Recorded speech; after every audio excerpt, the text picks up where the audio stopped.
तो स्वागत है आप सभी का CMI फुलेरा की ऑनलाइन क्लासेस में। पिछली क्लास में हमने टॉपिक स्टार्ट किया था रैखिक अवकल समीकरण। एक दो सवाल उससे रिलेटेड किए थे, आज उससे आगे। तो चलिए शुरू करते हैं। तो ध्यान दें, क्वेश्चन नंबर 3 और क्वेश्चन नंबर 1, ठीक है, ये दो क्वेश्चन हमने डिस्कस कर लिए थे। आज हम डिस्कस कर रहे हैं क्वेश्चन नंबर 7, ठीक है, जो मोस्ट इम्पोर्टेंट क्वेश्चन है और जो थोड़े हार्ड भी हैं, ठीक है, उन्हें मैं करवा दूंगा, बाकी आपके लिए होमवर्क बच जाएगा, ठीक है। कोई नहीं आए तो आप आगे होने वाली किसी भी क्लास में पूछ सकते हैं। तो dy by d x plus y upon 1 minus x root x equals to 1 minus root x, ठीक है। पहले आया हुआ है दो यूनिवर्सिटीज़ में, जोधपुर में और कोटा में, ठीक है। तो ध्यान दें कैसे सॉल्व करेंगे। हाँ भाई, पहली बात तो रैखिक है, क्योंकि देखो dy by d x plus p y equals to q type का है। जो p और q है वो या तो कांस्टेंट है या फिर x के फंक्शंस हैं, ठीक है। तो ध्यान दें, यहाँ जब आप कंपेयर करोगे तो आपको p की वैल्यू मिलेगी 1 upon 1 minus x root x, ठीक है, और q की वैल्यू मिलेगी 1 माइनस रूट एक्स। किससे कंपेयर करेंगे? जो स्टैंडर्ड फॉर्म है, जो कल हमने पढ़ी थी, dy by d x plus p y equals to q, जहाँ p q क्या होते हैं, या तो x के फंक्शन होते हैं या कॉन्स्टेंट होते हैं, ठीक है। तो ये p मिलेगा, ये q मिलेगा। तो सबसे पहले तो हम क्या निकालेंगे? IF या इंटीग्रेटिंग फैक्टर। तो इंटीग्रेटिंग फैक्टर क्या होता है? e to the power integral 1 upon 1 minus x root x dx, ठीक है।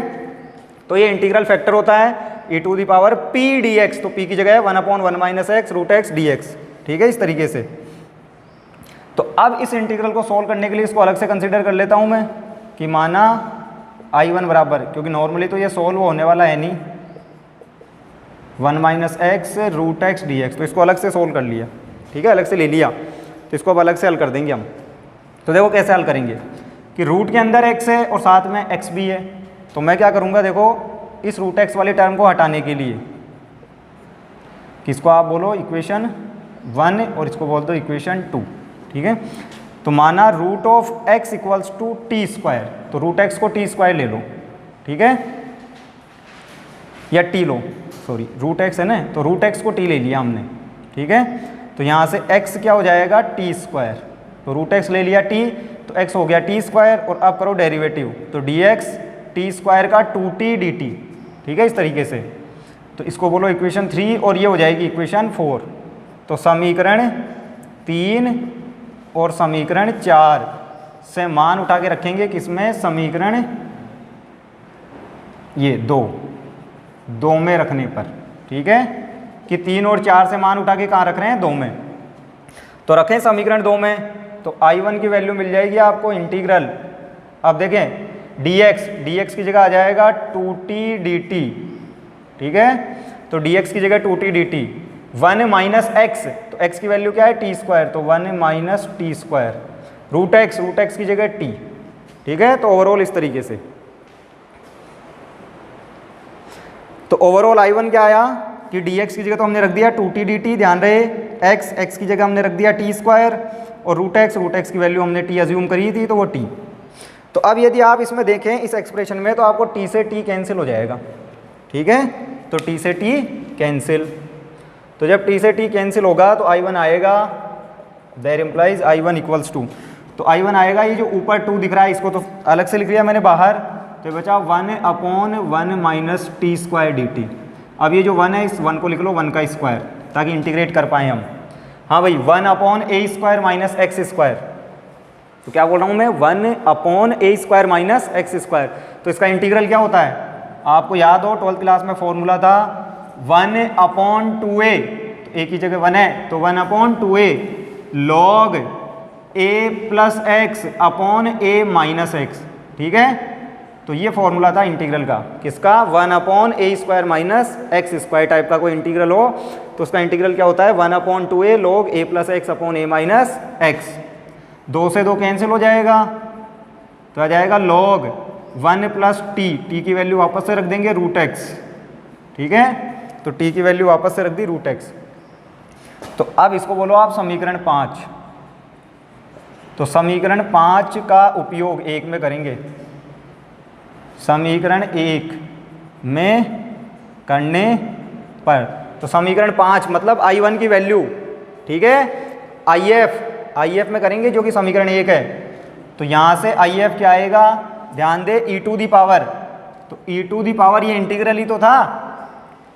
हाँ भाई, I1 इसी इंटीग्रल को तो कंसीडर किया था, जो e के पावर में इंटीग्रल चल रहा है उसी को तो हमने IF बोला है, और इस IF की वैल्यू आप निकाल चुके हो यहाँ पे समीकरण 5 में। तो ये रख रहा हूँ मैं e पे पावर में, तो ये जो इंटीग्रल था e पे पावर में, इसी को मैंने I1 बोला था, और इस I1 की वैल्यू मैं निकाल चुका हूँ। तो इसलिए मैं यहाँ रख देता हूँ पावर में log 1 plus root x upon 1 minus root x, ठीक है, इस तरीके से। अब e और log, तो log और एंटी log कट गए दोनों एक दूसरे से, तो 1 plus root x upon 1 minus root x, ठीक है। तो ये IF की वैल्यू आ गई। अब जब आपके पास में IF आ गया है, तो अब हम इसका जनरल सॉल्यूशन या व्यापकल लिख देंगे। क्या है व्यापकल का फॉर्मूला कि y इंटू IF, तो IF है 1 plus root x upon 1 minus root x, तो y इंटू IF, ठीक है, IF की जगह ये पुट कर ही दिया, इंटीग्रल q क्या है 1 माइनस रूट एक्स, तो q इंटू IF है 1 plus root x upon 1 minus root x dx plus integration constant, ठीक है, इस तरीके से।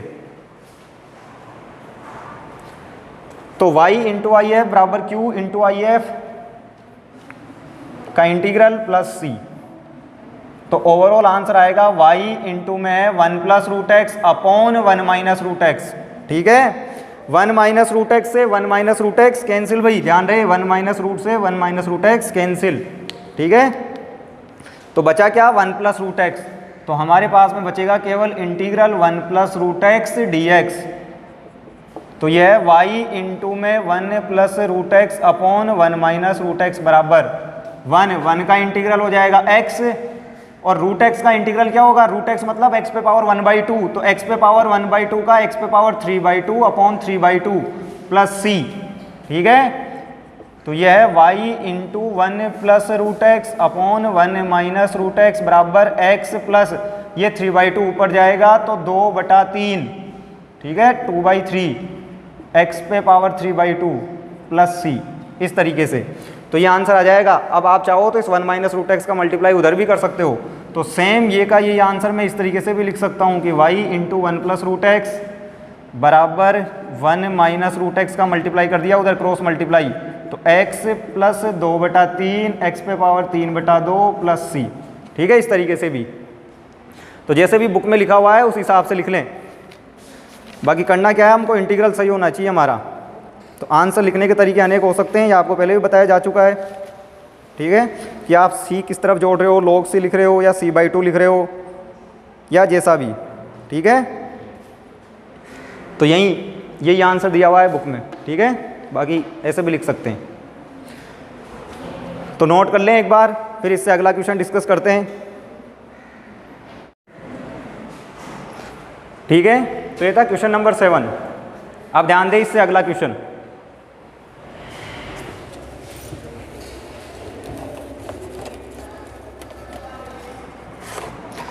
तो अब डिस्कस कर रहे हैं हम question number 9।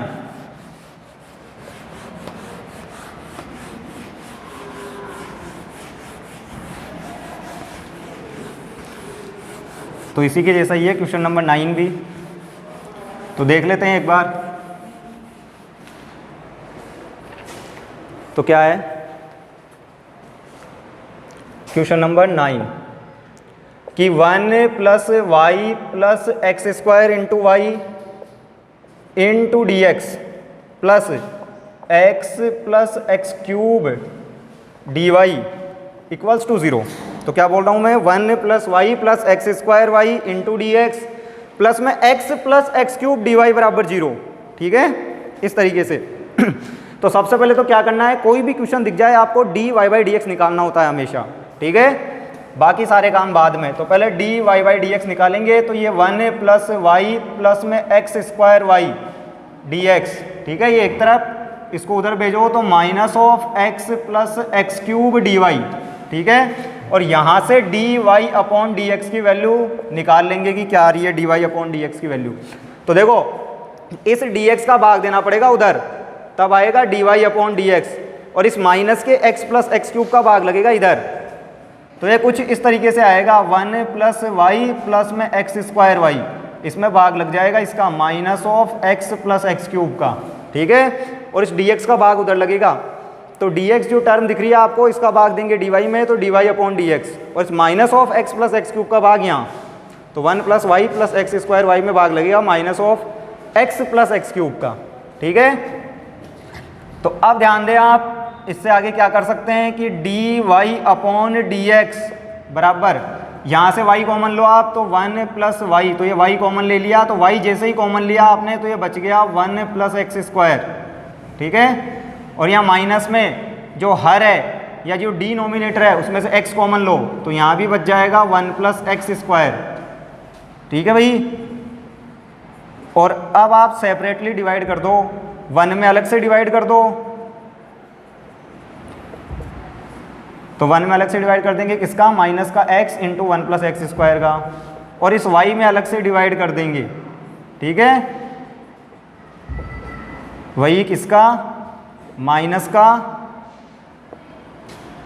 x into 1 plus x square का, तो दोनों टर्म माइनस में हो जाएगी क्योंकि ये माइनस में है ना, हर इसका हर माइनस में है भाई, ध्यान रहे ये टर्म। तो 1 में अलग से डिवाइड करेंगे तब भी माइनस में आएगा, y into 1 plus x square में करेंगे तब भी माइनस में आएगा। लेकिन यहाँ पे जो y में आपने डिवाइड किया है इसको यदि आप ढंग से देखो तो ये कट गया 1 प्लस एक्स स्क्वायर से 1 प्लस एक्स स्क्वायर, और अब इस y वाली टर्म को आप इधर लेके आ जाओ तो d y by d x, इस y को इधर लेके आओगे तो ये आएगा प्लस में y अपॉन एक्स, ठीक है, प्लस में y अपॉन एक्स, और ये इधर ही रखेंगे x into 1 plus x square. और अब करो आप इसकी तुलना किससे, वही मानक रूप।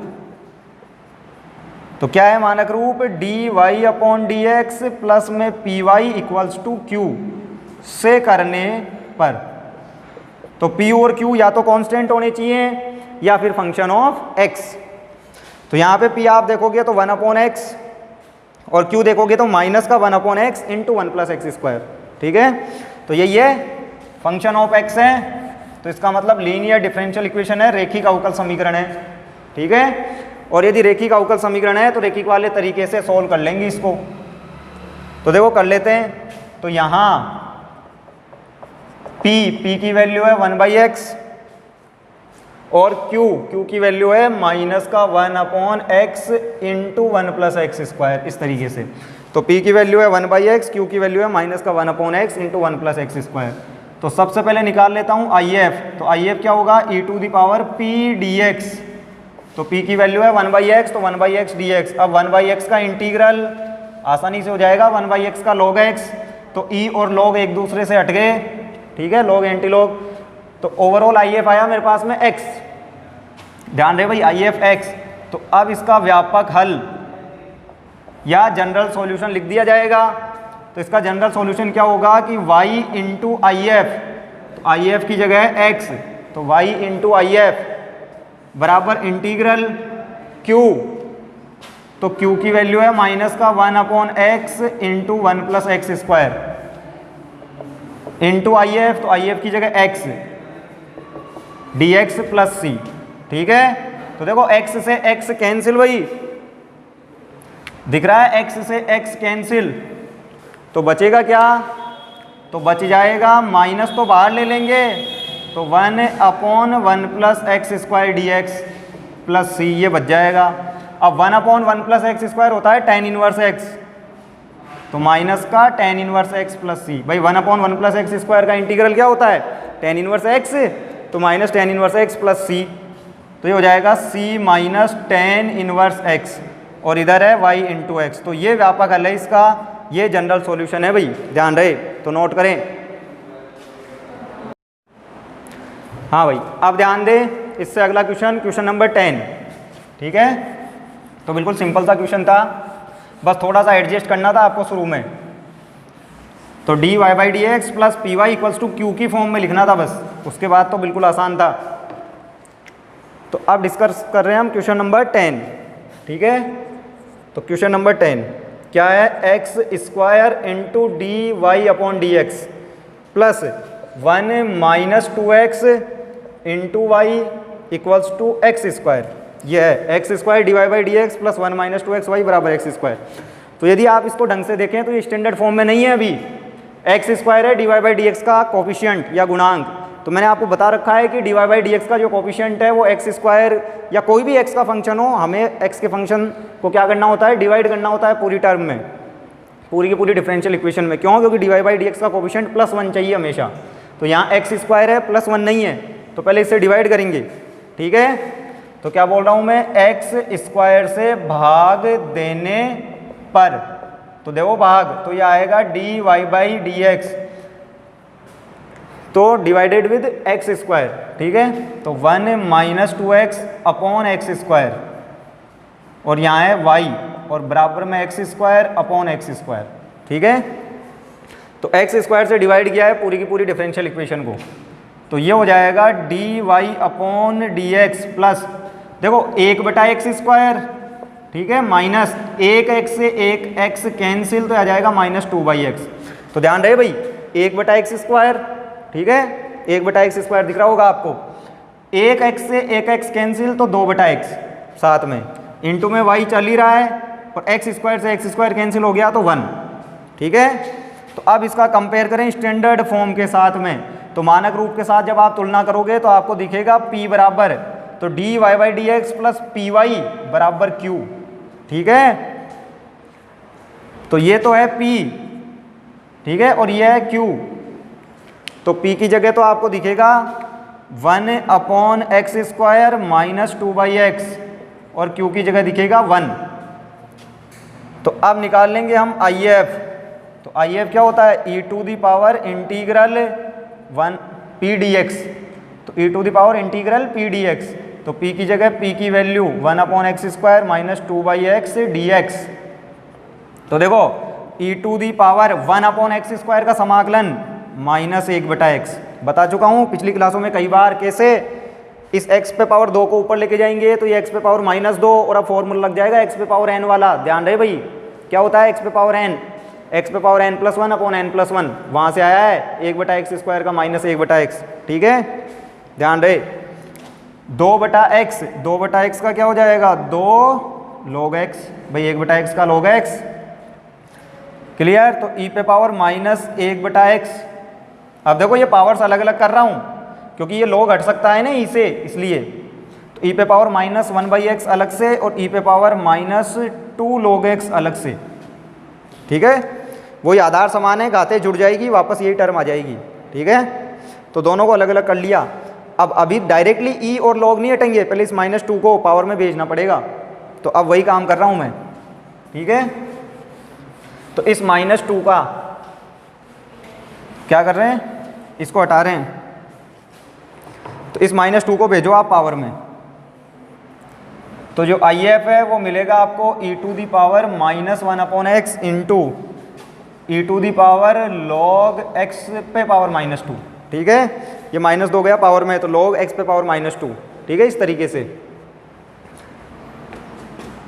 तो अब देखो ये e और log हट जाएंगे एक दूसरे से, तो ये आ जाएगा e पे पावर -1/x इंटू x पे पावर -2, कि e और log तो हट गए, log एंटी log, तो x पे पावर -2 बचा केवल, वो इसके मल्टीप्लाई में आ जाएगा। तो इसको हम चाहे तो यूँ भी लिख सकते हैं, e पे power -1/x upon x square, क्योंकि x पे पावर -2 नीचे आके +2, तो ये आया IF, e पे power -1/x upon x square. ठीक है, और अब मैं लिख देता हूँ इसका व्यापक हल या जनरल सॉल्यूशन। तो जनरल सॉल्यूशन का फॉर्मूला है हमारे पास में डायरेक्ट कि y इंटू IF, तो IF की वैल्यू है e पे power -1/x upon x square, ये रहा IF, कि e पे power -1/x upon x square equals to integral, ठीक है, q की वैल्यू है 1, ये रहा q 1, तो q इंटू IF की वैल्यू है e पे power -1/x upon x square dx, plus में इंटीग्रल कांस्टेंट c। ठीक है, तो ये जो इंटीग्रल दिख रहा है अब आपको, इसे आसानी से सॉल्व कर सकते हैं। कैसे करेंगे भाई, ध्यान दें, -1/x को ले लो आप t, कि -1/x इक्वल्स टू t, तो माइनस तो ऐसे कैसे, 1/x का डेरिवेटिव होता है -1/x² dx बराबर dt। तो ये माइनस माइनस प्लस, तो कुल मिला के 1/x² dx बराबर dt। तो अब इनका यूज़ कर लेंगे इसमें, ठीक है। तो होगा क्या, ये 1 का तो कोई 1 मल्टीप्लाई होके कोई फ़र्क नहीं पड़ेगा, तो -1/x को हमने t लिया था तो e पे पावर t, 1/x² dx, तो 1/x² dx गया dt में, प्लस में इंटीग्रल कांस्टेंट c, तो e पे पावर t का इंटीग्रेशन e पे power t plus c, t की वैल्यू वापस से रख दो, e पे पावर -1/x प्लस c, ठीक है। और अब आप यदि इसको आगे एडजस्ट करना चाहो तो देखो ओवरऑल मेरे को मिला क्या है, ये मिला है y इंटू ई पे power -1/x upon x², left hand side y into e पे पावर -1/x अपॉन x², ये है लेफ्ट हैंड साइड भाई। और राइट हैंड साइड क्या है, e to the power -1/x plus c, यह है राइट हैंड साइड, ठीक है, इस तरीके से। तो अब ये जो e पे पावर -1/x दिख रहा है, इसका डिवाइड कर दो पूरी इक्वेशन में, और साथ में इस x² का मल्टीप्लाई भी कर दो चाहो तो देखो ये इस तरीके से आएगा, y बराबर x² का तो हो जाएगा क्रॉस मल्टीप्लाई किसके साथ में, e पे पावर -1/x प्लस c, तो e पे पावर -1/x प्लस c के साथ में x² का तो क्रॉस मल्टीप्लाई वज्र गुणा अपॉन e पे पावर -1/x का लग जाएगा भाग, ठीक है। तो x² खुद की जगह, e पे पावर -1/x का e पे पावर -1/x में भाग दोगे तो 1, प्लस जब c में भाग दोगे, ठीक है, तो आएगा c बटा e पे पावर -1/x, इस तरीके से। और अब इस -1/x को ऊपर ले जाओ, तो ऊपर जाने के बाद ये +1/x, तो ये जनरल सॉल्यूशन आ जाएगा इसका व्यापक हल, ठीक है। तो इसी फॉर्म में लिखा हुआ मिलेगा बुक में, तो बिल्कुल आसान सा था, ठीक।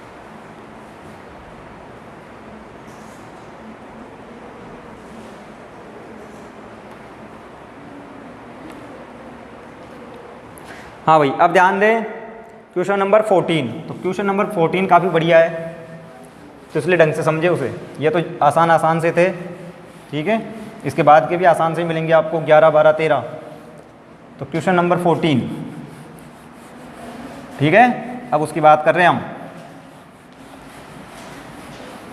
तो क्वेश्चन नंबर 14 थोड़ा ढंग का है, तो ध्यान दें। तो क्वेश्चन नंबर 14 है sin x dy/dx प्लस में 3 times y equals to cos x, ठीक है। sin x dy/dx plus 3 times y बराबर है cos x, ये है, ठीक है। तो दिख रहा होगा आपको कि अभी स्टैंडर्ड फॉर्म में नहीं है, मानक रूप में नहीं है, तो कन्वर्ट करना पड़ेगा। कैसे कन्वर्ट करेंगे, डिवाइड कर देंगे sin x से, तो sin x से पूरी की पूरी इक्वेशन को डिवाइड कर देंगे, ठीक है, तब जाके स्टैंडर्ड फॉर्म में आएगा। तो ध्यान दें, dy/dx प्लस में 3 इस sin x से डिवाइड करो, तो 3/sin x इंटू वाई, और यहाँ cos x upon sin x, इस तरीके से, ठीक है। क्या किया है, साइन का डिवाइड कर दिया तो 3/sin, और इधर भी साइन का डिवाइड किया तो cos/sin, ठीक है, ध्यान रहे भाई। अब देखो आप यहाँ पे, तो यहाँ यदि आप स्टैंडर्ड रूप से कंपेयर करोगे, मानक रूप से तुलना करोगे, तो p की वैल्यू आएगी 3/sin x, और जो q है उस q की वैल्यू आ जाएगी cos x upon sin x, ठीक है, ये p और q, ठीक है। तो p की वैल्यू 3/sin और q की वैल्यू cos/sin, या फिर आप चाहो तो p को 3/sin तो 3, ठीक है, और 1/sin को लिख देंगे कोसेक x, ठीक है, और q को cos/sin लिखना चाहो तो लिख सकते हो कोट, ठीक है, इस तरीके से। और अब निकाल रहा हूं मैं IF, ठीक है। तो अब क्या कर रहे हैं, IF होता है e to the power p dx, तो p की वैल्यू है 3 कोसेक x dx, ठीक है। 3 को ले लो बाहर, और कोसेक का इंटीग्रल, हाँ भाई, कोसेक का इंटीग्रल होता है लॉग कोसेक माइनस कोट, ठीक है। 2 इंटीग्रल होते हैं कोसेक के, एक तो लॉग कोसेक माइनस कोट, और एक और होता है दूसरा लॉग tan x/2, ठीक है। तो यहाँ हम दूसरा वाला यूज़ कर रहे हैं। तो दूसरा वाला क्या है, log tan x/2। कोई सा भी यूज़ कर सकते हैं आप, लेकिन यहाँ मैं दूसरा ले रहा हूँ। क्यों? क्योंकि बुक में आंसर इसी की फॉर्म में है, इसलिए।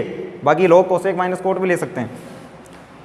तो कोसेक का इंटीग्रल है log tan x/2, ठीक है, तो वो लिख दिया।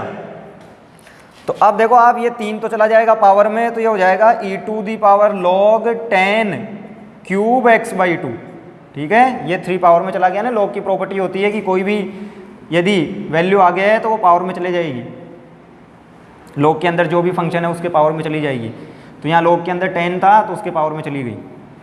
तो log और e, तो log और एंटी log, ठीक है। तो बचा क्या, हट गए log और एंटी log तो एक दूसरे से, तो ये बचा tan क्यूब x/2।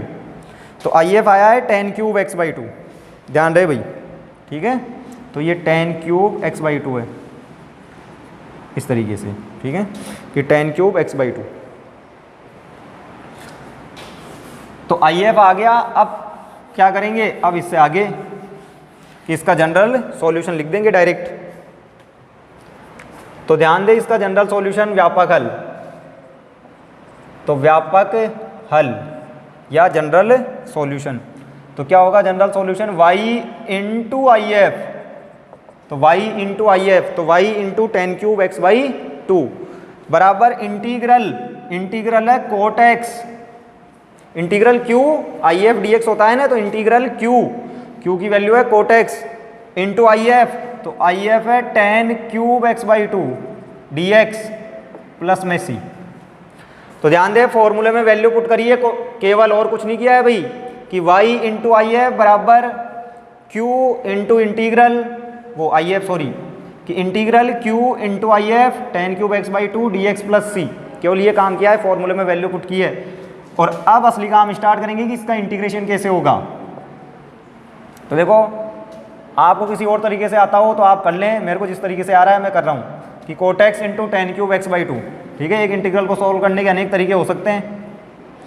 तो देखो, कोट को लिख रहे हैं 1/10, तो यह है tan क्यूब x/2 है, कोट को लिख दिया 1/10 dx प्लस c, ठीक है। कोट को क्या लिख दिया, 1/10।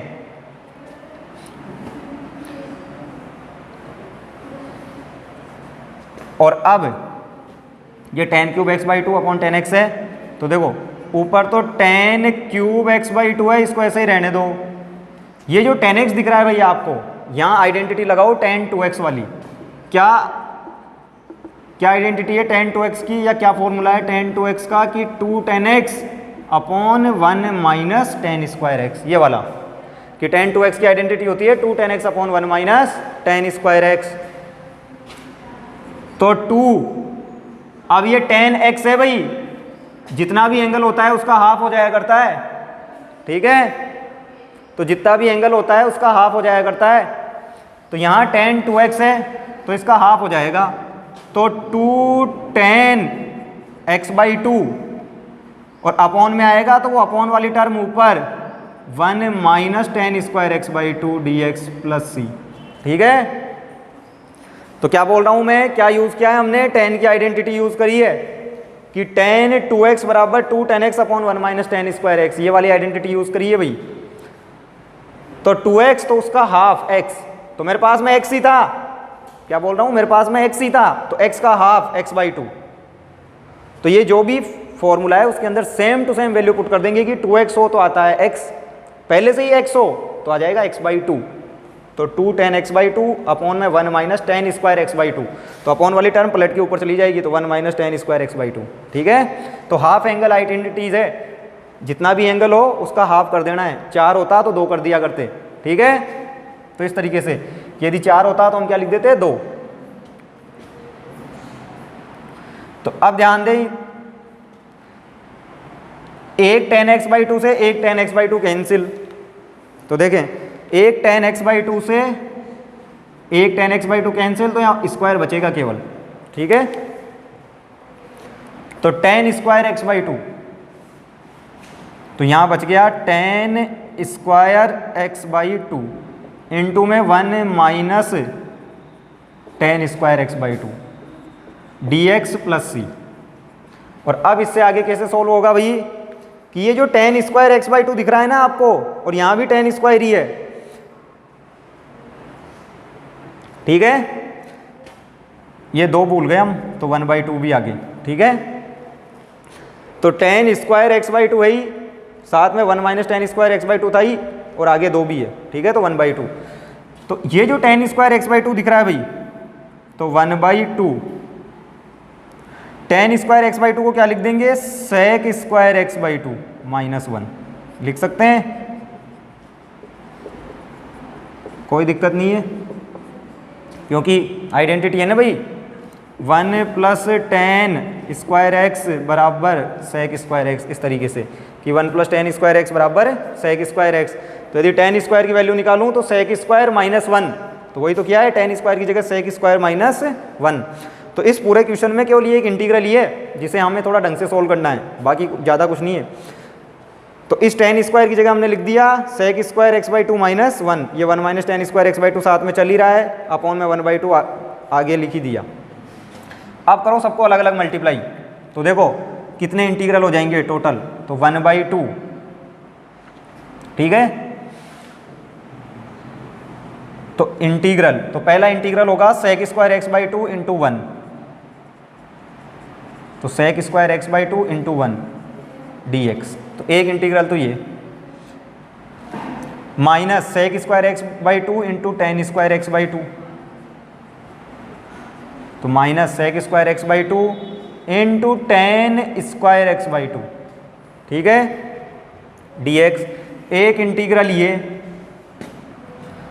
तो sec square x by two का दोनों के साथ मल्टीप्लाई हो गया, एक -1 इंटू 1, तो माइनस का 1 dx, एक इंटीग्रल ये, और एक लास्ट में माइनस माइनस प्लस, तो minus minus plus tan square x by two, ठीक है, एक इंटीग्रल ये dx, और साथ में चल रहा है प्लस c इंटीग्रल कांस्टेंट। तो 4 इंटीग्रल हो गए टोटल मिला के, ठीक है, सबके आगे 1/2 है कॉमनली लिखा हुआ। तो sec square x by to dx minus sec square x by to tan square by two dx minus 1 dx tan square x by to dx, ठीक है। तो इस तरीके से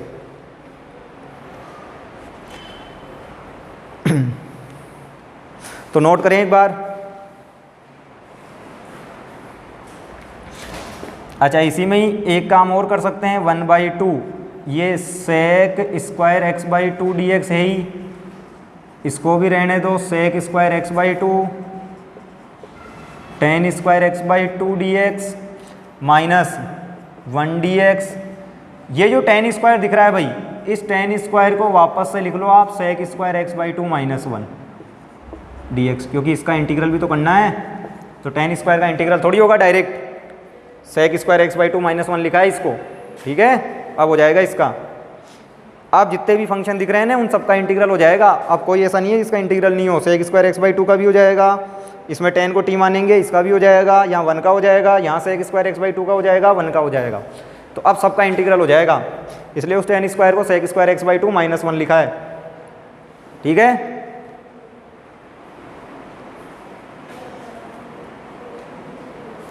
तो अब देखो ये जो टर्म दिख रही है ना भाई, इसको नाम दे देता हूँ मैं इक्वेशन, कितनी हो गई थी, एक भी इक्वेशन नहीं डाली अब की बार तुमने, तो इसी को ही बोल दो 1, ठीक है।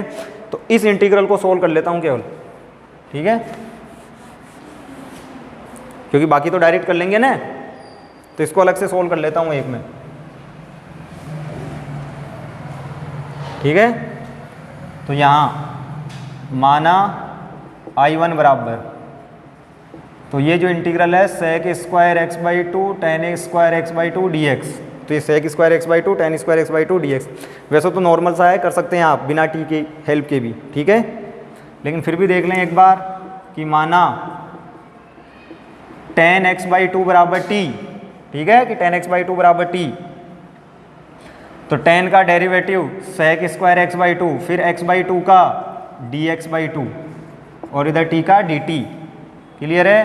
तो ये जो dx बाई टू दिख रहा है, इस 2 को ले चलो उधर, तो sec square x by to dx बराबर 2 dt, क्लियर, इस तरीके से। तो रखो उसमें I1 में, तो अतः I1 बराबर sec square x by two d x, ये तो क्या हो गया 2 dt कि sec square x by two d x तो 2 dt, tan x by two को टी लिया था आपने तो टी स्क्वायर, अब इस 2 को तो ले लो आगे, टी स्क्वायर का हो जाएगा टी क्यूब बाई 3 और टी की वैल्यू वापस रख दो, क्या थी 10x बाई टी, तो 10 क्यूब एक्स बाई 2 इस तरीके से, तो ये आ गया I1, इसको बोल दो समीकरण 2। ठीक है कि 10x बाई 2 को टी लिया, ध्यान रहे 10x बाई 2 को टी, 10 का सेक स्क्वायर एक्स बाई 2, फिर x बाई 2 का dx बाई 2, उधर t का dt, इस 2 को उधर लेके गए तो 2 dt, clear, sec square x by 2 dx की जगह sec square x by 2 dx की जगह 2 dt, 10 की जगह t तो t स्क्वायर, t स्क्वायर का डेरिवेटिव t क्यूब बाई 3, ये 2 ऐसे कैसे, t की जगह वापस से वैल्यू पुट कर दी 10x बाई 2, तो 10x बाई 2 का क्यूब हो गया। इसको पूरे को सोल्व नहीं किया है अभी, ध्यान रहे, केवल इस सेकंड टर्म को सोल्व किया है मैंने I1 लेके, ठीक है, और अब इस पूरे को सोल्व करेंगे वापस से, तो आंसर नहीं आया अभी, कहीं आप सोच रहे हो आंसर आ गया है, तो अब ध्यान दें,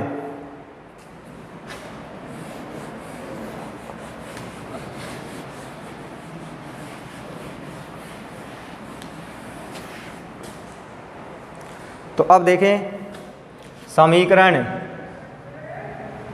तो क्या बोल रहा हूं, समीकरण 2 व समीकरण 1 से, तो ये था समीकरण 1, क्या चल रहा था, लेफ्ट हैंड साइड थी y into 10 cube x by 2 कि y into 10 cube x by 2 बराबर, ठीक है बराबर, तो इसको सोल्व किया था हमने, ठीक है कि कोट की जगह पहले 1/10 लिखा, फिर 10 की identity 2 10 x by 2 upon 1 minus 10 square x by 2, एक 10 से एक 10 कम हो गया था, बचा था 10 स्क्वायर, 1/2 को बाहर लिख लिया था, ठीक है, 10 स्क्वायर की जगह सेक स्क्वायर माइनस 1 और फिर इन सबको मल्टीप्लाई किया था, और लास्ट में जो 10 स्क्वायर था उसको सेक स्क्वायर माइनस 1, ठीक है। तो अब ध्यान दें, तो 1 और 2 की हेल्प से, तो देखो, तो ये LHS थी, इसके बराबर में ये RHS थी, तो 1/2 ये चल रहा है। अब देखो जितने भी इंटीग्रल हैं, सेक स्क्वायर एक्स बाई 2 का इंटीग्रल होगा 10x बाई 2 है भाई, सेक स्क्वायर एक्स का इंटीग्रल क्या होता है 10x, तो सेक स्क्वायर एक्स बाई 2 का होगा 10x बाई 2 और साथ में डिवाइड भी होगा 1/2 से, क्योंकि मैंने बता रखा है इंटीग्रेशन में x का कोफिशिएंट यदि +1 नहीं है, +1 के अलावा और कुछ है, जैसे यहाँ 1/2 है तो उससे डिवाइड भी करेंगे तो 1/2, ठीक है, इससे डिवाइड भी करेंगे। इस इंटीग्रल, इसी को ही तो हमने I1 बोला था भाई, ये जो वैल्यू दिख रही है आपको, इसी को ही तो मैंने I1 बोला था, और ये I1 इक्वेशन 2 में दिख ही रहा है आपको, क्या आया था, तो इसकी जगह पुट कर देता हूँ मैं 2/3 10 क्यूब एक्स बाई 2 माइनस 1 का इंटीग्रल x, फिर से सेक स्क्वायर एक्स बाई 2 देखो, तो सेक स्क्वायर एक्स बाई 2 का 10x बाई 2 और फिर x बाई 2 का, तो वो जो x का जो कोफिशिएंट है 1/2 उससे डिवाइड, अगेन -1 तो उसका -x, इस तरीके से, और प्लस में इंटीग्रल कांस्टेंट c।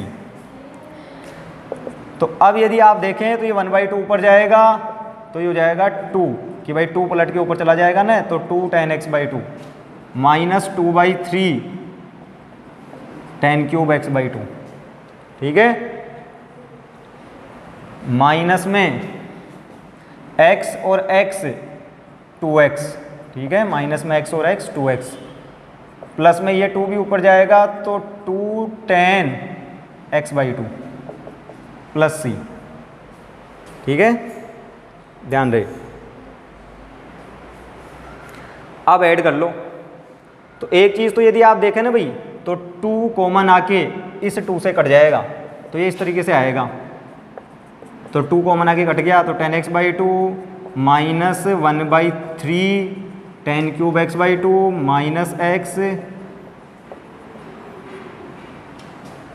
अच्छा ये एक x छोड़ दिया हमने, नहीं जोड़ लिया था ना x और x 2x, सही है, ठीक है, -x माइनस 2x कर लिया था, तो 2 कॉमन आके हर जगह से कट गया, तो 10x by 2 minus 1/3 10 cube x by 2 minus x plus में 10x बाई 2 प्लस c, ठीक है।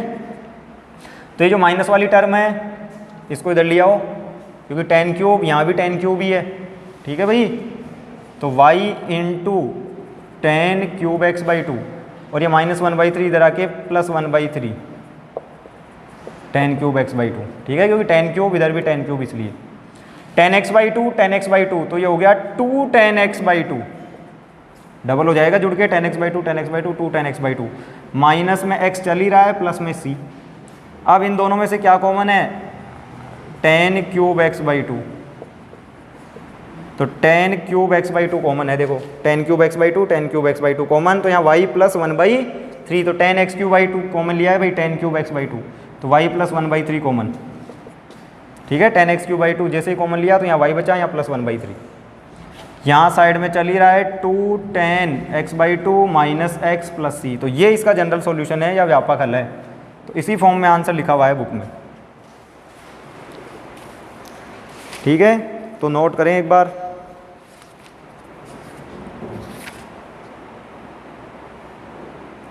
तो इसमें थोड़ा सा ये इंटीग्रल, बस ये वाला इंटीग्रल मुश्किल था, ठीक है, इसलिए मैं बोल रहा था कि थोड़ा बढ़िया क्वेश्चन है।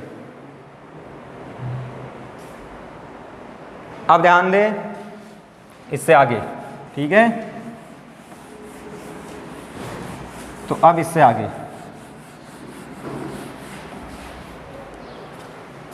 तो इससे आगे के क्वेश्चंस की बात करेंगे अब।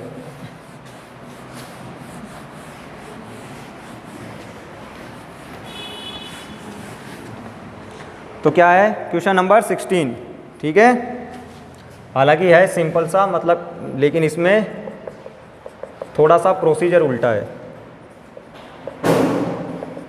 तो x + y + 1 × dy/dx = 1, तो पहले पूछा हुआ है जोधपुर और अजमेर, ठीक है, तो 3 बार पूछा हुआ है।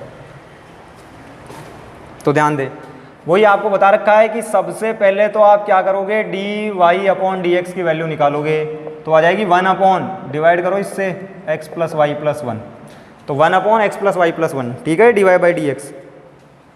तो देखो मानक रूप, यदि आपको ध्यान हो तो मानक रूप होता है dy/dx + py = q, जहाँ p q x के फलन है या अचर हैं या कोई संख्याएं, अचर मतलब कोई संख्याएं हैं, ठीक है, इस तरीके से।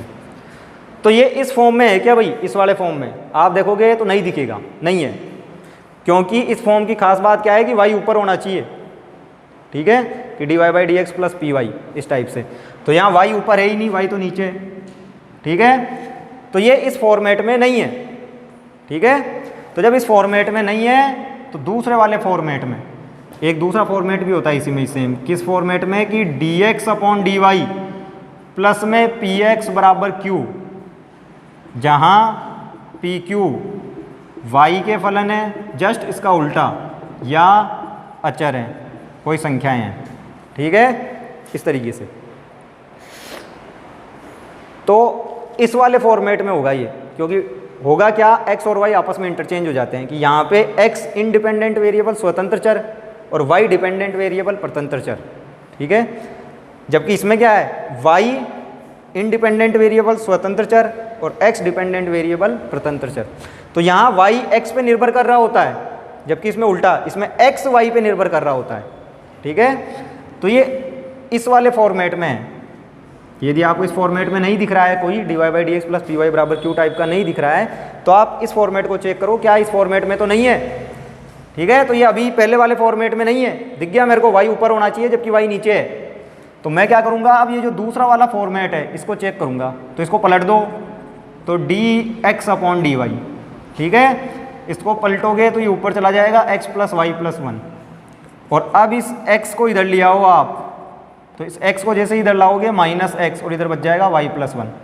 तो अब इस ये जो रूप दिख रहा है आपको, इस रूप की तुलना करो आप किससे, इससे, तो आप देख सकते हो ये उसी फॉर्मेट में है, तो ये अभी भी मानक रूप में है, बस फर्क किस चीज़ में आया है, यहाँ स्वतंत्र चर और परतंत्र चर बदल गए हैं। पहले x के सापेक्ष अवकलन हुआ करता था y का, लेकिन अब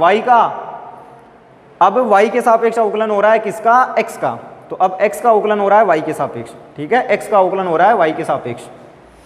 तो ये अभी भी रेखिक है, बस स्वतंत्र चर और आश्रित चर या परतंत्र चर बदल गए हैं।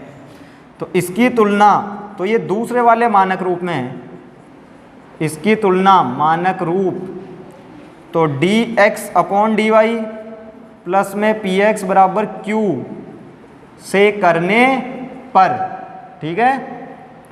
तो यहाँ पे आप देखोगे तो x का गुणांक कितना है -1, वो होगा p। देखो भाई x का गुणांक p होता है तो x का गुणांक -1 है वो p।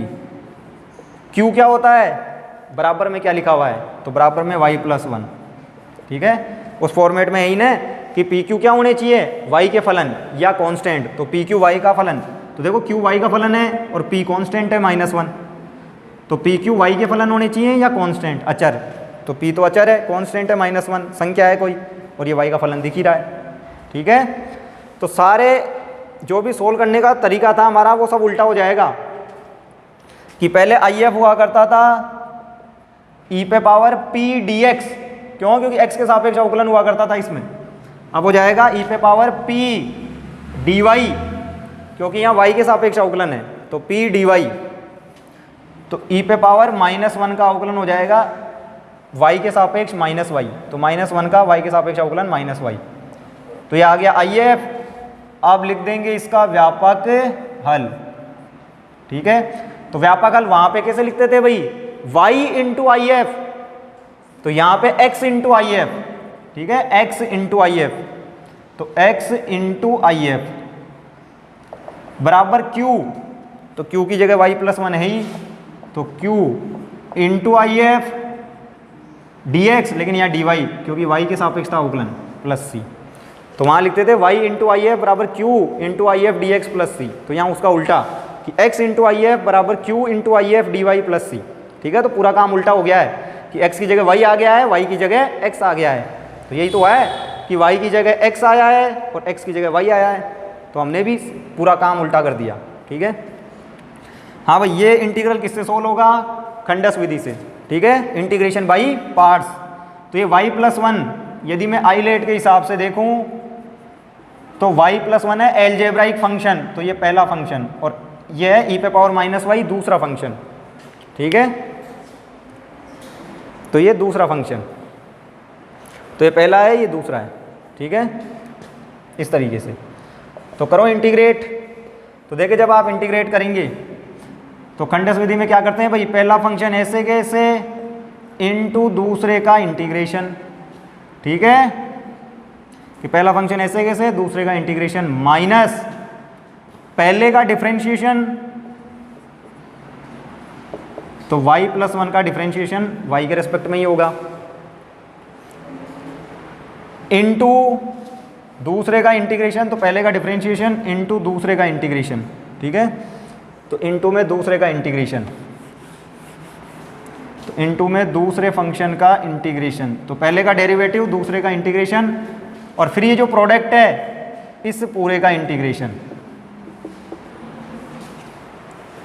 तो फॉर्मूला क्या है कि पहला फंक्शन ऐसे कैसे दूसरे का इंटीग्रेशन माइनस पहले का डेरिवेटिव दूसरे का इंटीग्रेशन, फिर ये जो प्रोडक्ट मिलेगा, ये जो मल्टीप्लिकेशन मिलेगा इस पूरे का इंटीग्रेशन प्लस c।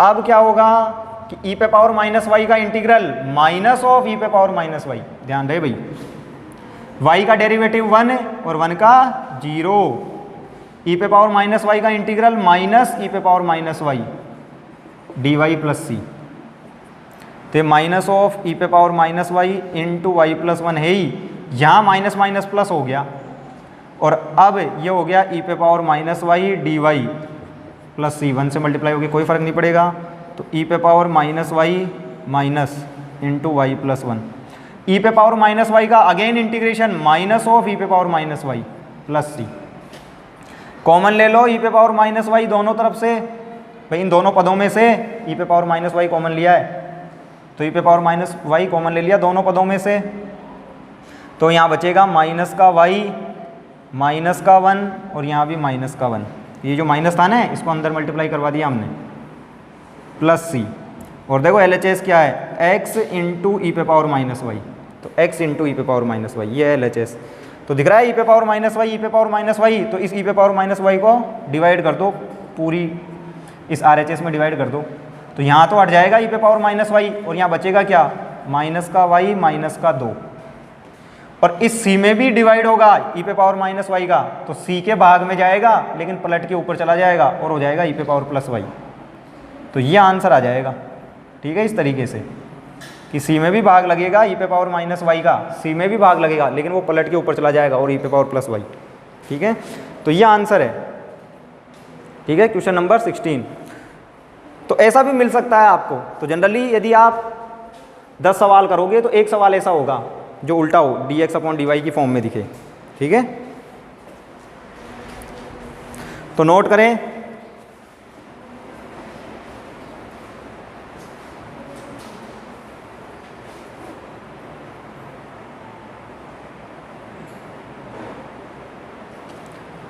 आप ध्यान दें भाई, क्वेश्चन नंबर 13। देखो 13 मैंने बीच में छोड़ दिया, हालांकि है सिंपल ही, लेकिन उसमें एक टर्म दिक्कत कर सकती है, तो इसलिए एक बार बता ही देता हूँ कि कैसे करेंगे 13 को।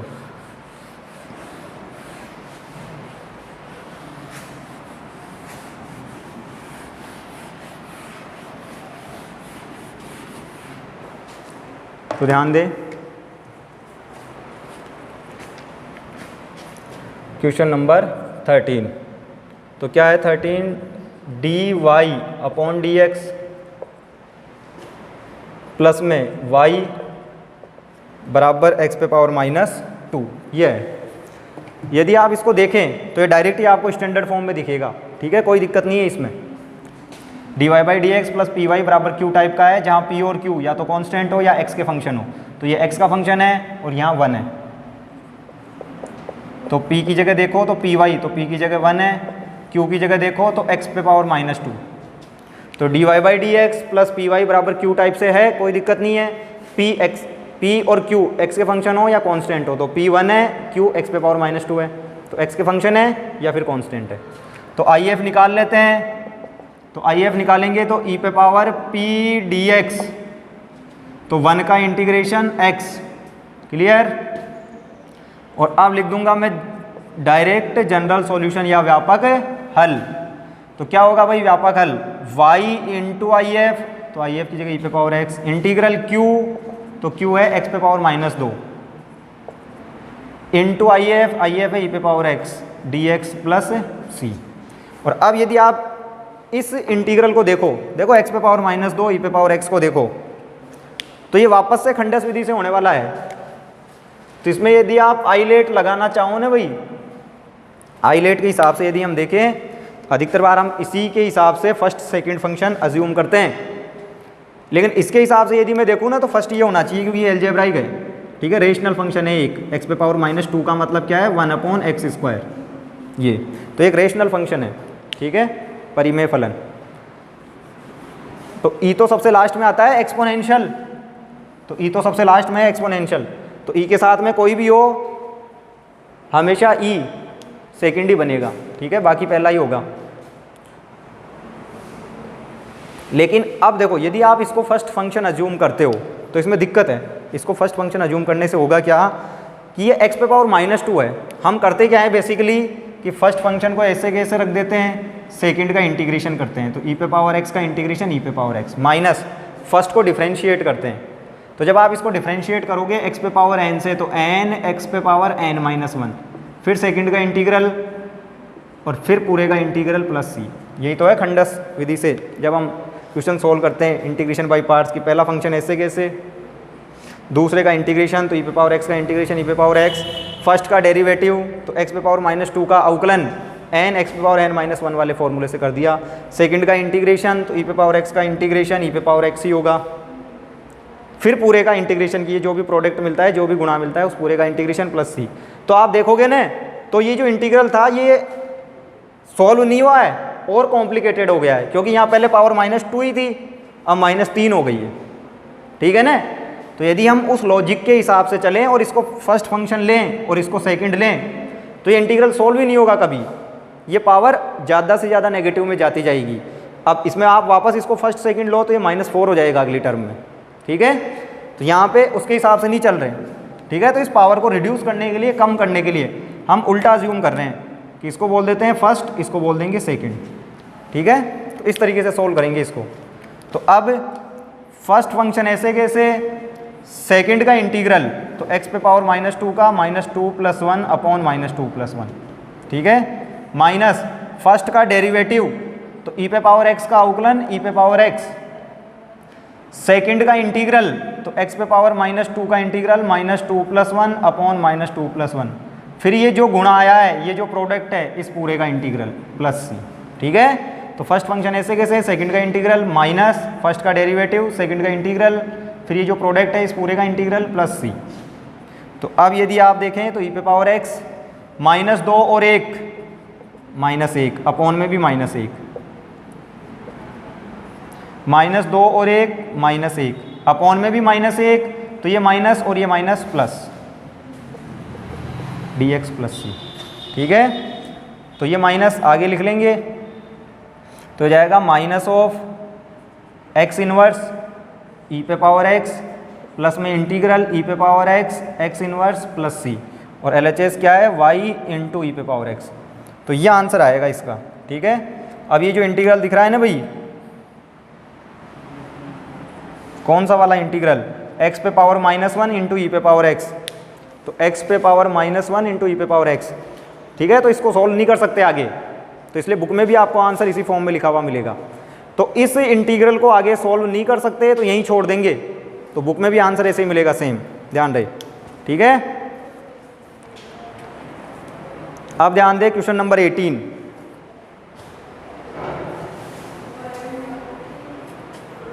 ठीक है। तो ये थोड़ी सी ये टर्म दिक्कत करती तो वो बताइए मैंने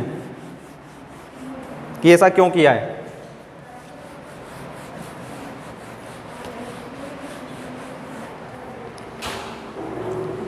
तो देखिए क्या है क्वेश्चन नंबर 18, तो x cos x dy/dx plus में y x sin x plus cos x = 1, ठीक है, कि x cos x plus y x sin x plus cos x = 1। हाँ भाई, यदि आप देखें इसे तो ये आपको मानक रूप में नहीं दिखेगा, ठीक है, क्यों, क्योंकि x cos x है आगे, तो इसको मानक रूप में बदलेंगे। कैसे बदलेंगे, इस x cos x का भाग दे दो, तो इस x cos x का भाग दे दिया मैंने पूरी की पूरी इक्वेशन में, और यहाँ भी 1/x cos x, ठीक है। तो मानक रूप में नहीं था, x cos x दिक्कत कर रहा था, तो x cos x का भाग दे दिया भाई। तो अब होगा क्या, dy/dx प्लस y इंटू में, देखो 1x से 1x कट जाएगा भाई, जब आप x sin x में भाग दोगे तो x से x कट गया, sin बटा cos tan, प्लस जब आप cos x में भाग दोगे तो cos से cos कट जाएगा, आएगा 1/x। क्लियर, कि जब x sin x में भाग देंगे तो x से x कटेगा, sin बटा cos tan, और जब cos में भाग देंगे तो cos से cos कटेगा 1/x, और इधर भी 1/x cos x, ठीक है, ध्यान रहे। तो अब देख लें यहाँ p क्या है, तो p तो है 10x प्लस 1/x, भाई अब तो स्टैंडर्ड फॉर्म में है, dy/dx plus p into y बराबर q, तो p की वैल्यू है 10x प्लस 1/x, q की वैल्यू है 1/x cos x, तो p q x के फंक्शन होने चाहिए, x के फंक्शन है या फिर कोई संख्याएं होनी चाहिए, कोई कांस्टेंट, तो वही है। तो अब निकाल लो आप IF, तो IF हो जाएगा e⁻1/x प्लस 10x का इंटीग्रल, तो यही तो है e⁻p dx, तो p की जगह है 1/x प्लस 10x dx। तो करो 1/x का इंटीग्रल भाई log x, और 10x का इंटीग्रल log sec x, ध्यान है भाई, तो 1/x का log x और 10x का log sec x। हाँ भाई, log m plus log n, log m into n, तो log m plus log n log m into n, clear.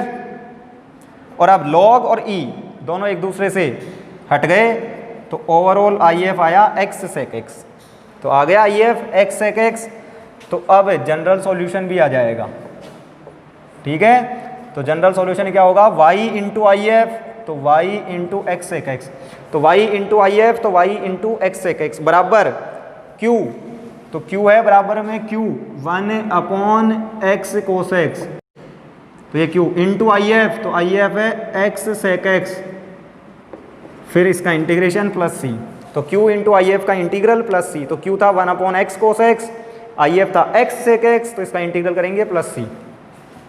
तो देखो x से x कैंसिल भाई, 1/cos, तो 1/cos भी क्या बन जाएगा sec, और एक sec पहले से है तो 1/cos भी बन गया sec, एक sec पहले से था तो sec into sec, sec square, और sec स्क्वायर का इंटीग्रेशन हो जाएगा 10x प्लस में c, और इधर क्या चल रहा है y into x sec x। ठीक है, तो ये इसका जनरल सॉल्यूशन हो जाएगा, ध्यान रहे।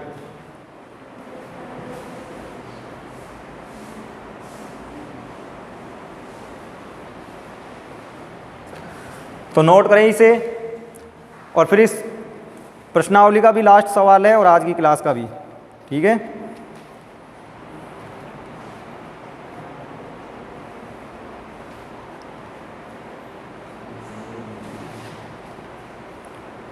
तो ये सारे जो क्वेश्चंस थे वो थे जनरल सॉल्यूशन के, तो ये भी आसान ही था। ठीक है, इतना मुश्किल नहीं था, बस x cos x से डिवाइड करना था। तो इसमें हम ये जितने भी क्वेश्चन किए उन सब में हमने क्या किया है, जनरल सॉल्यूशन या व्यापक हल निकाला है अभी। ठीक है, अब एक लास्ट क्वेश्चन है, क्वेश्चन नंबर 20, जिसमें हम पर्टिकुलर सॉल्यूशन या विशिष्ट हल निकालेंगे। ठीक है, कोई कंडीशन दी हुई होती है x y में, तो उसके हिसाब से c की वैल्यू आ जाती है, तो उसे हम विशिष्ट हल या पर्टिकुलर सॉल्यूशन बोलते हैं। तो अब ध्यान दें, तो क्वेश्चन नंबर 20 आज की क्लास का भी लास्ट है और इस एक्सरसाइज का भी, बाकी जितने भी एग्जाम्पल्स हैं, ठीक है, और जितने भी एक्सरसाइज के क्वेश्चन है ट्राई कर लेना भाई। एग्जाम्पल्स इंपॉर्टेंट होते हैं, ध्यान रहे, एक्सरसाइज के क्वेश्चन से ज़्यादा इंपॉर्टेंट एग्जाम्पल्स होते हैं, लेकिन वो सोल्व होते हैं बुक में, इसलिए मैं करवाता नहीं। किसी में डाउट हो तो आप पूछ सकते हैं, तो एग्जाम्पल ज़रूर सोल्व कर लें।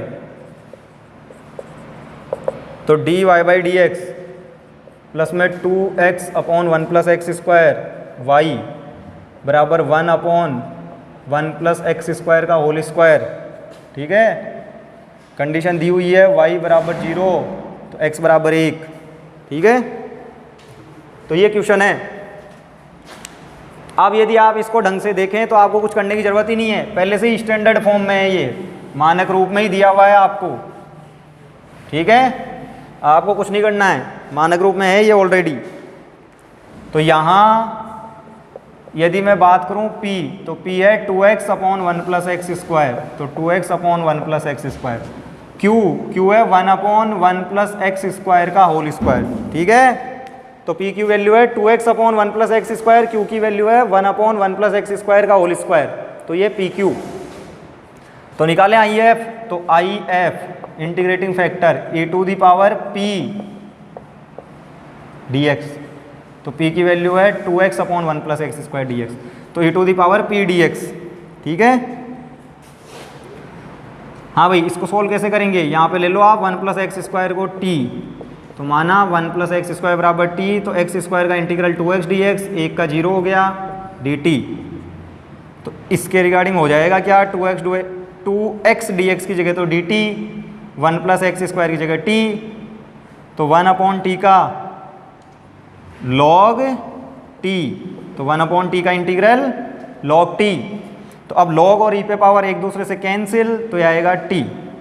ठीक है, log और e⁻ एक दूसरे से कैंसिल, तो t, और t की वैल्यू वापस रख दो, क्या थी 1 + x², तो t की वैल्यू वापस से रख दी, क्या थी जो 1 + x² वो रख दी। तो ये आ गया IF। अब निकाल लेते हैं इसका जनरल सॉल्यूशन या व्यापक हल। तो जनरल सॉल्यूशन या व्यापक हल क्या होता है, y, ध्यान दें, y इंटू IF, तो IF की वैल्यू है 1 + x², तो y इंटू IF, तो y इंटू 1 + x² बराबर q इंटू IF, तो q देखो क्या था 1 + x² का होल स्क्वायर, तो q इंटू IF है 1 + x², और फिर इसका इंटीग्रल प्लस c, तो q इंटू IF का इंटीग्रल प्लस c। तो अब देखें आप, ऊपर भी 1 + x², नीचे भी 1 + x², लेकिन यहाँ होल स्क्वायर है तो एक पावर कम हो जाएगी, एक ही बार बचेगा।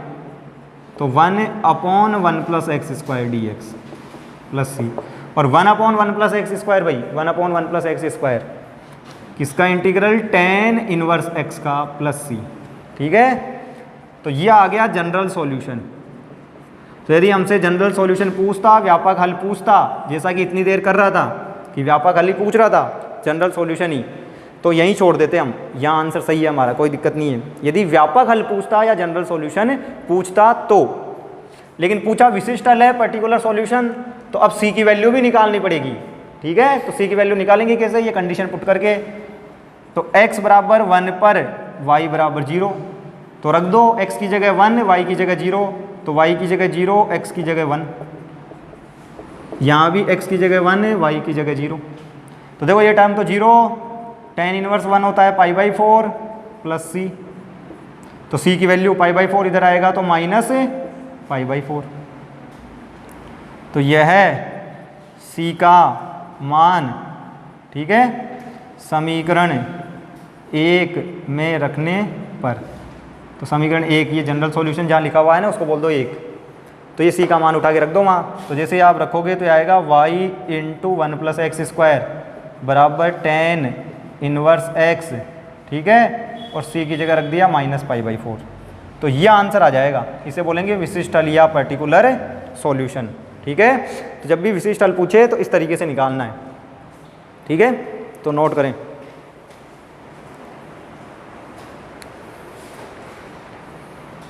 तो अब ध्यान दे भाई, एक्सरसाइज के अधिकतर क्वेश्चन मैं करवा देता हूँ, जो हार्ड क्वेश्चन होते हैं। ठीक है, सिंपल क्वेश्चन आप पे छोड़ दिए जाते हैं। फिर भी आपको कोई नहीं आता है तो आप पूछ सकते हैं क्लास में। ठीक है, कमेंट कर सकते हैं, नीचे मैं बता दूंगा, अलग से वीडियो बना के डाल देंगे उसका। बाकी एग्जाम्पल्स नहीं छोड़ने, किसी एग्जाम्पल में डाउट हो तो वो भी पूछ सकते हैं। तो एग्जाम्पल ज़्यादा इंपॉर्टेंट होते हैं, तो एग्जाम्पल ज़रूर कर लें। ठीक है, तो फिर मिलते हैं अगली क्लास में।